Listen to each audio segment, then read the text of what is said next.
Today, I'm back with one of my very favorite authors, with definitely one of my favorite reads of 2024.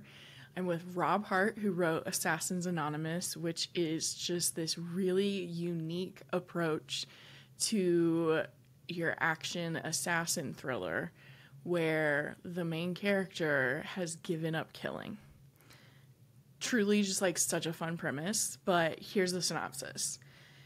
In this clever, surprising page-turner, the world's most lethal assassin gives up the violent life only to find himself under siege by mysterious assailants. It's a kill-or-be-killed situation, but the first option is off the table. What's a reformed hitman to do? Mark was the most dangerous killer for hire in the world, but after learning the hard way that his life's work made him more monster than man, he left all of that behind and joined a 12-step group for reformed killers. When Mark is viciously attacked by an unknown assailant, he's forced on the run. From New York to Singapore to London, he chases after clues while dodging attacks and trying to solve the puzzle of who's after him, all without killing anyone, or getting killed himself. For an assassin, Mark learns nonviolence is a real hassle. I will say the kind of tongue-in-cheek humor of this synopsis very much mirrors Mark's kind of sardonic voice as a narrator, and I just thoroughly enjoyed it. The action sequences are so fun, and I actually talked to Rob about how he writes his action sequences and the way he like diagrams them. It's very cool. And we also dive into making an assassin an empathetic character for a reader to attach to. So let's get into it.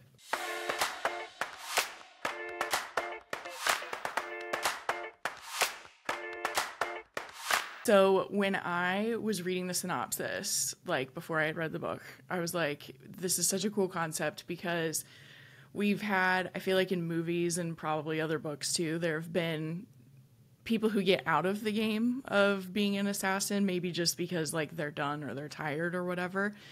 But I feel like we hadn't seen or heard the approach of someone who chose to do it for moral reasons. So how did you come up with the idea of an assassin who decides to stop using violence or to reform himself?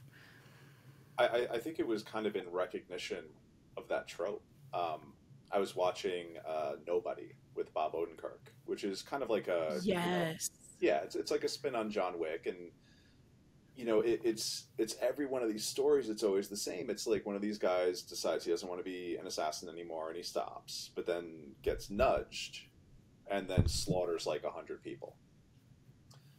And it was like, okay, cool, like it works. And I'm not saying anything critical of those stories because I love them; they're great. But I was like, wouldn't it be interesting if one of these guys didn't do that? And then when I thought about it in terms of like, oh, 12-step recovery, that could be interesting. Then I had sort of like a mechanism to explore it, because then there's sort of a guardrail system in place. Yeah, totally. Yeah, I really loved the approach so much. I love that movie too. Nobody was so good. Like we still talk about that one sometimes where I'm like, I want to watch something like that movie.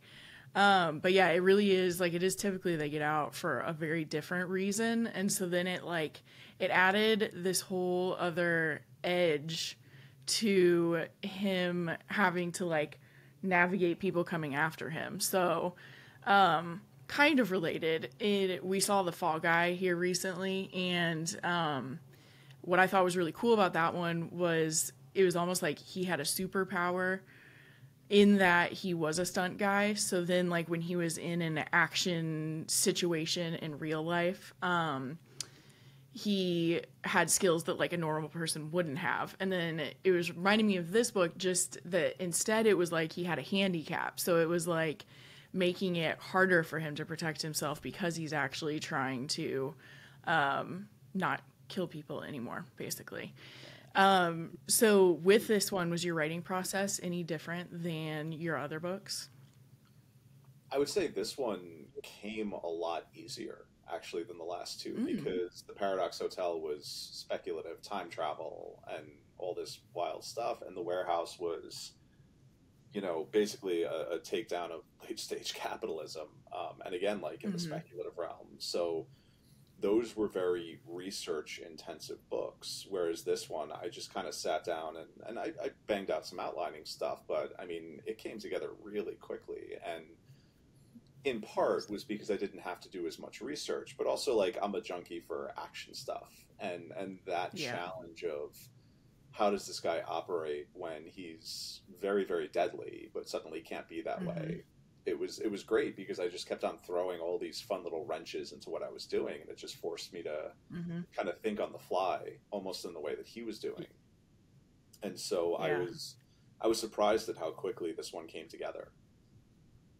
Yeah. That's cool. So I've talked to a couple different authors who write action scenes. Do you have a specific way that you approach it, or are you kind of just like in the moment writing it as it kind of like comes to your mind? I really choreograph them pretty heavily. Nice. I draw diagrams, like the whole Nice. fight scene in Singapore in the hotel room. Like I had to sit down and sort of block that whole thing out because it had to make sense. Because when you've got one guy who's fighting a whole bunch of different guys, there has to be a sense of like progression and movement through the scene. And I think I'm kind of helped along too by the fact that I do some fight training. I trained in Krav Maga for years, and I'm doing Muay Thai now, and it kind of helps with the reality of it. And Yeah. not to say that this is like super realistic, it's still Hmm. kind of like playing in that fantasy realm. But I think Hmm. that fighting has given me a better sense of geography, of what a body is capable of you know the kinds of things that you can just deal with in a fight. Hmm. And it's funny like watching like John Wick. It's like, man, 4 minutes into that, he would be so gassed he wouldn't even be able to lift his arms. And again, like you're playing in the Oh yeah. fantasy realm and it's cool, but having that added layer of like knowing how a body is going to react when it hits certainly helps. Yeah. That makes a lot of sense. You mentioned Singapore was one of the places. It takes place in New York and Singapore and London. Are those places you've been to, or were there reasons that you chose them? Absolutely, yeah. I always like to write about places I've been because then I get excited because I'm like, oh, maybe they'll invite me back. Um, Yeah. but Singapore kind of served a good purpose in terms of that portion of the story because the main Hmm. character Mark is in a situation where he needs to find someone who's kind of in a neutral territory, but also has a very strict sense of law enforcement. So his ability to like carry a Hmm. weapon is hamstrung. And with London, I just thought it would be fun to set something in London. I like that Yeah. town. It's weird. Yeah. It's like bizarro New York City. Everything is the same but slightly different. But Right. I also in writing this kind of book, I think part of the fun is being able to go to certain places, like go to like international settings and see how these Hmm. characters kind of deal with that and react. Yeah. Yeah. I tend to like when I talk about books that are international in that way, it like reminds me of spy thrillers, even though this isn't like he's not a spy, but it feels more like those kind of action movies when they are not just in America for some reason. So it definitely helps move it along. So the book, like, there's definitely character development that happens for Mark. Before we meet him, it's even happening. That's like what's gotten him to the point of choosing to not kill people anymore. But there's also like so many of the like really classically fun like action scenes as well. So were you like conscious of how you fit in like character development and action scenes, like figuring out that balance?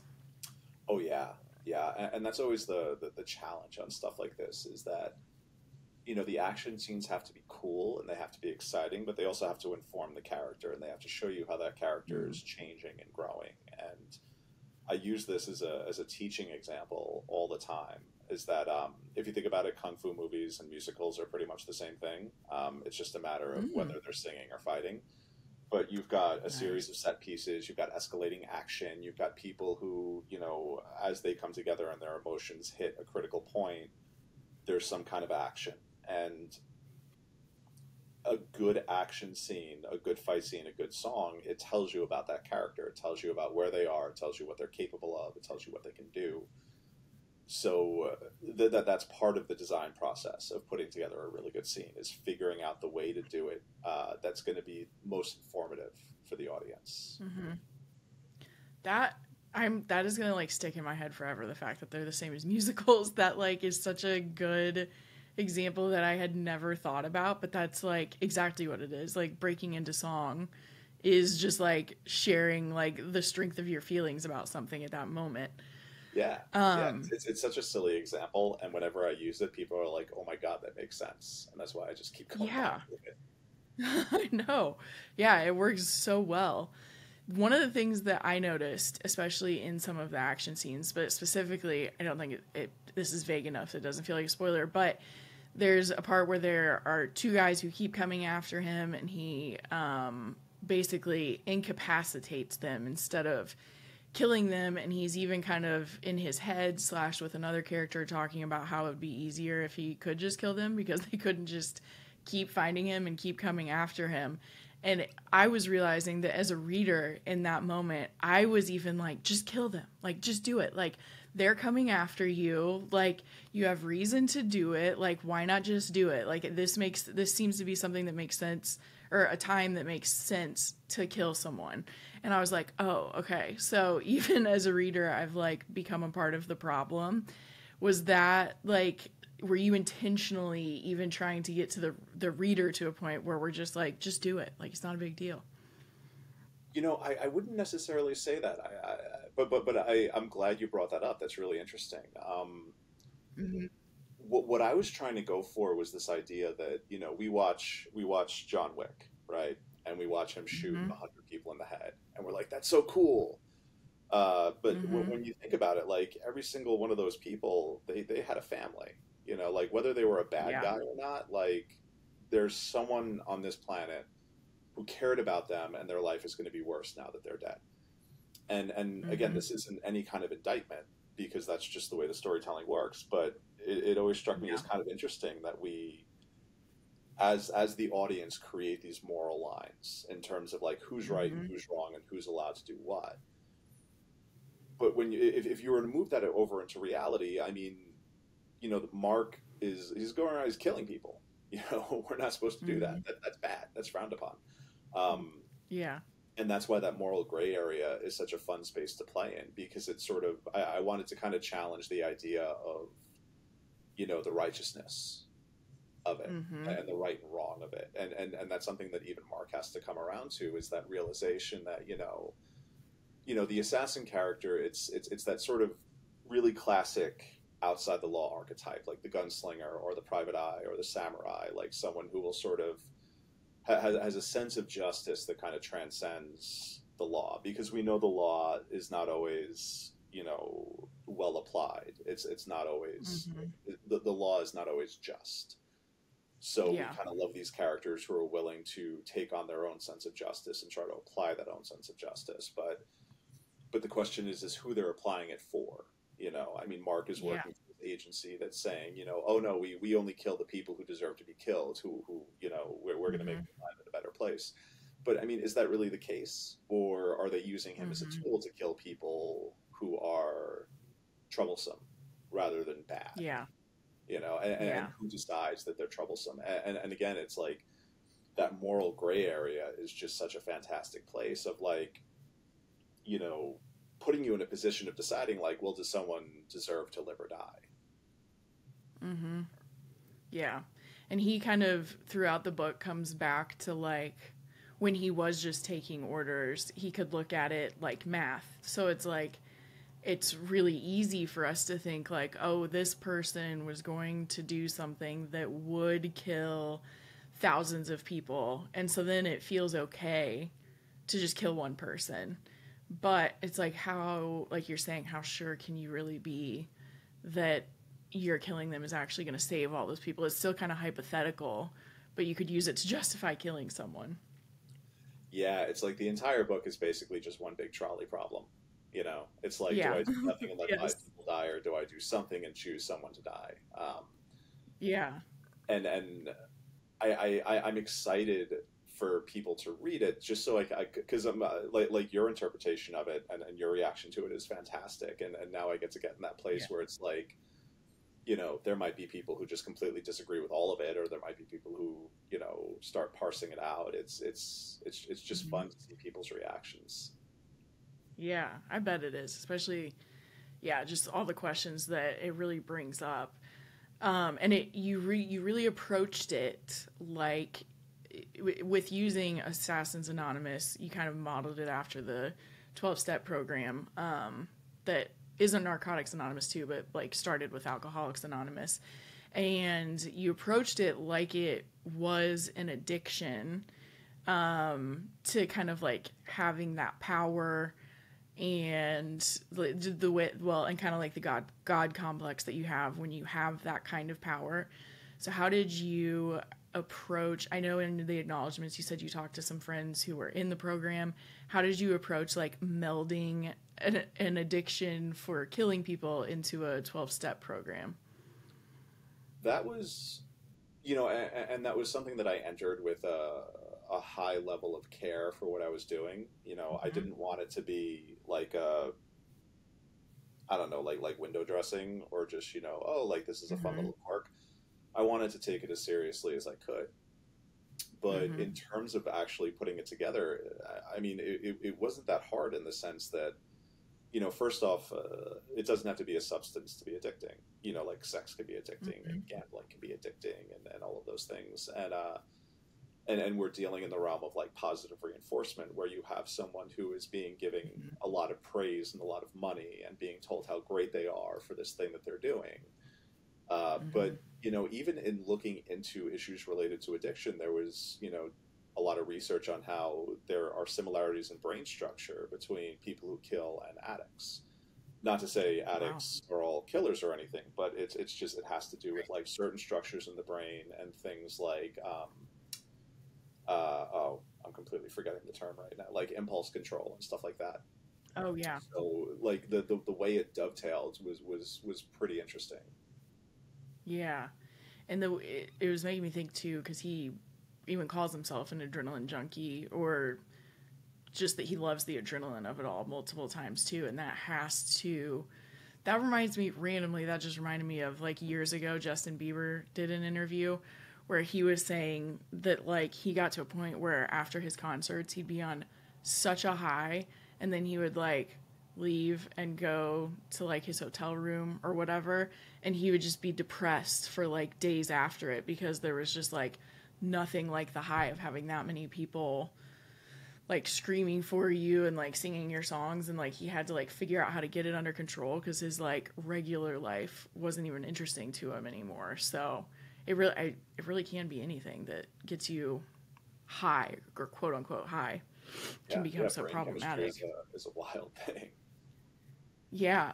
Yeah, and I liked that like I liked the approach of like he also really liked doing it, Mark, not Justin Bieber anymore, that he really liked doing it because he also was good at it. Like I think sometimes we discount just how thrilling it is to be good at something.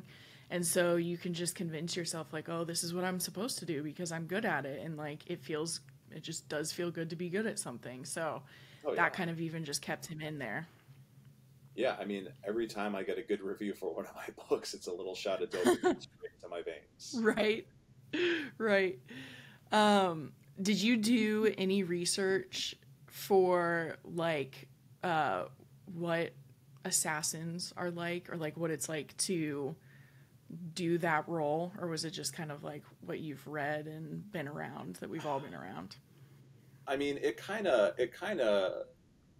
comes from a place of like familiarity with the genre. I've always been a really big fan of the genre, so Mm-hmm. that was definitely part of it. You know, I've heard some interesting stories from people who live interesting lifestyles. Um, you know, and I'll kind of leave it at that. But that Yeah. also that kind of helped inform it a little bit too. But yeah, no, overall, I think because the thing is like writing is like trying to tap into that sort of like commonality, that common thread, you know, that whole Mm-hmm. feeling of like, what is it that ties us together rather than drives us apart? And it's a book Mm-hmm. about assassins, but it's also a book about, you know, me looking back at the things that I've done in my life and feeling regret and wanting to be better at the things that I'm doing and wanting to try to make amends and want to grow and want to change. So I kind of just tried to lean into that feeling of like, not Yeah. necessarily like, because I don't know what it's like to be in those shoes, but I Mm-hmm. do know what it's like to look back at things with regret and wish I had done them differently and say, okay, well, you know, going forward, how can I be better? Yeah. Yeah, that's a cool approach because the next thing I was going to ask about is he needed to for us to connect to Mark as a character. We needed him to kind of be a way to feel empathetic for him even when he was killing as well. And some of it I think is that like when we're with him in the present we're seeing that he regrets how he did act. I think that helps some of it, but was that like a big focus for you too? Was like how do I keep him like accessible to people? That was the biggest challenge, and that's why I Mm-hmm. made a decision very early on that Mark was going to be very funny. He was going to Yeah, be he is. really charming and kind of a sweet dude, because Mm-hmm. you know, and it's not really a spoiler to say this, but like obviously he's a professional assassin. He's one of the best in the world. He's going to hit a rock bottom if he gets into recovery. And what does a rock bottom for a character like that look like? It's got to be something pretty bad. Yeah. And so I decided right at the jump, I was like, this guy's got to be really, really, really cool. Like, you have to want to hang out with him. You have to feel for him because once we get to that rock bottom moment, it's going to be Mm. really easy to walk away from him, you know? Yeah. And so I think in Yeah. making him funny, that kind of helped alleviate some of the issues that might have arisen Mm-hmm. there. But I also just love this Yeah. idea of like this guy being like super chill and super funny and super nice, and then like at the drop of a hat, he could just like murder an entire room of people. Right. Yeah. Yeah, his rock bottom moment is heartbreaking. Like it was one of those things where like I wasn't expecting it as I was reading it, and then as we were getting to the scene, I was like, "Oh no!" Like it was like seconds before we knew what it actually was. I was like, "Oh my gosh!" I could see how this could be terrible, and then it was terrible. Oh my gosh, I felt so bad for him, but I felt like it did. When you get to that point, you're like, oh, that would make someone want to stop. Like that is definitely something that could like open your eyes to the fact that maybe you don't want to live your life. So it's kind of like that you don't want to be so black and white about stuff too. Is like part of what his realization was. Is what it felt like to me. But the other fun thing you were talking about how he's funny. The other fun thing about the book is there are so many movie. I don't know if there were TV show. There were True Detective showed up. Yeah. So many movie and TV show references that I loved. So you've kind of said that you've been an action fan this whole time. But like, how much fun were you having like incorporating what I'm assuming might be some of your favorites if they were like coming to mind for you? You know, initially I didn't want to do that. I tend to be resistant to, you know, dropping pop culture stuff into a book because I feel like it can date it.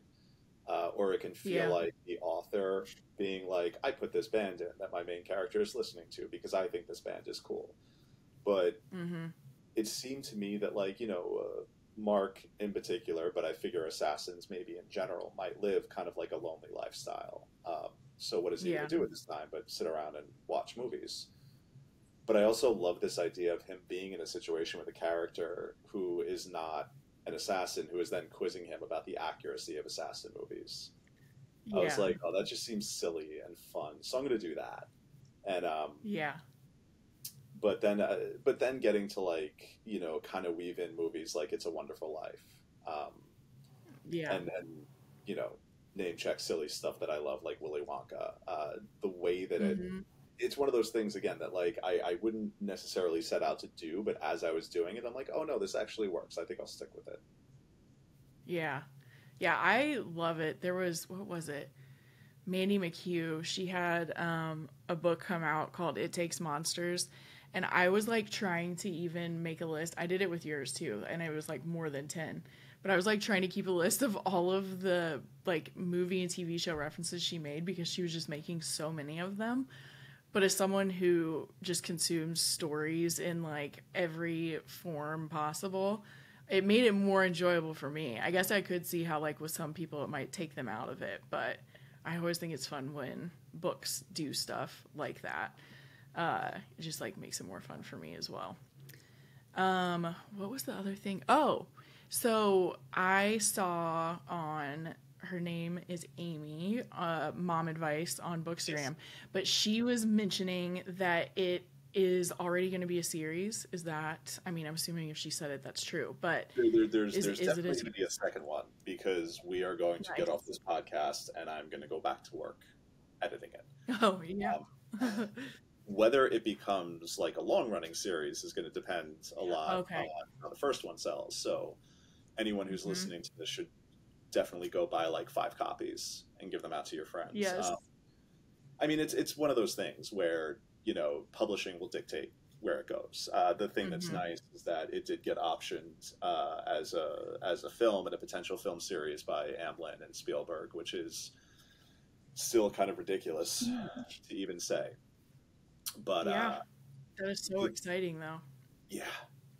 But the thing that I like about this is that this is something that I could tell these stories for a very long time, and that's part of the function of the group setting, where you've got like a 12-step program. You've got a group of people who, you know, I mean, I'll tell you this much: the second book is not all Mark. It actually follows Mark and another character from the same meeting.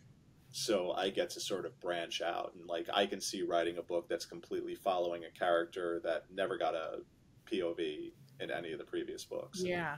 But then also like new people will come in and people will go out, and it's sort of like it's like a fun rotating cast. So yeah, I already have a couple of ideas for where I want to go in the future, but I'm also kind of just totally focused on getting the second one done.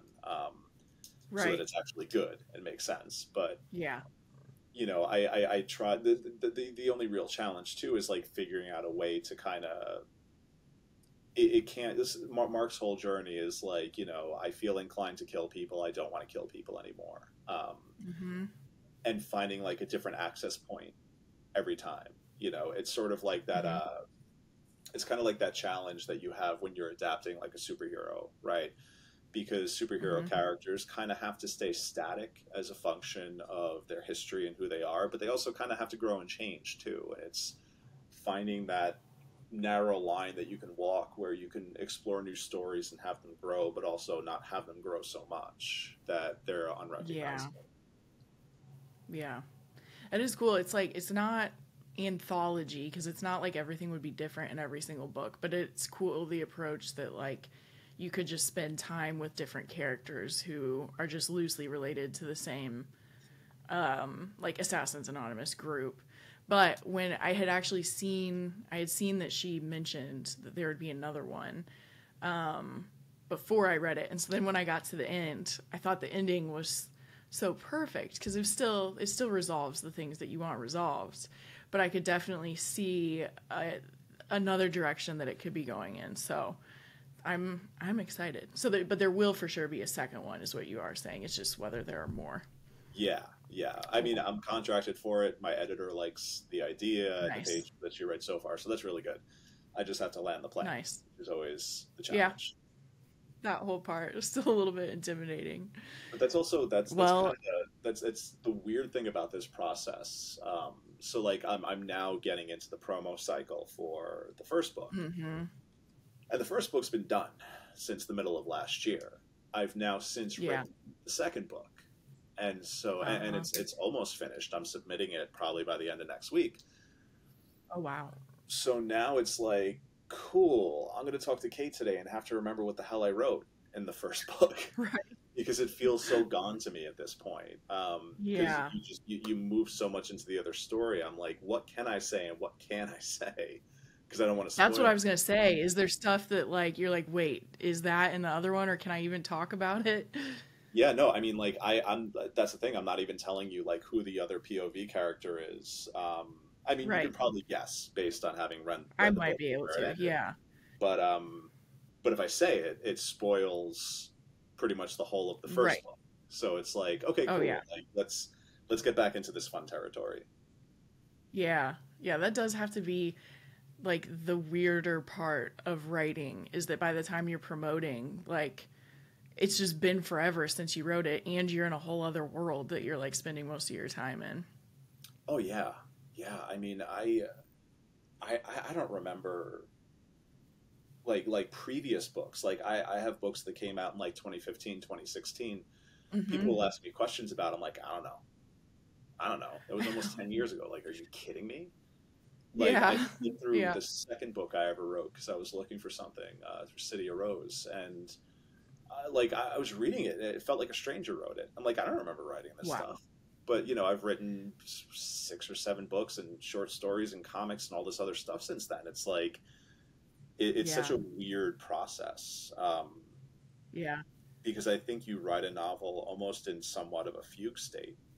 You're just kind of Mhm. like trying to convince yourself that you can finish it, and by the time you get out of it, you're like, oh, okay, I actually did that.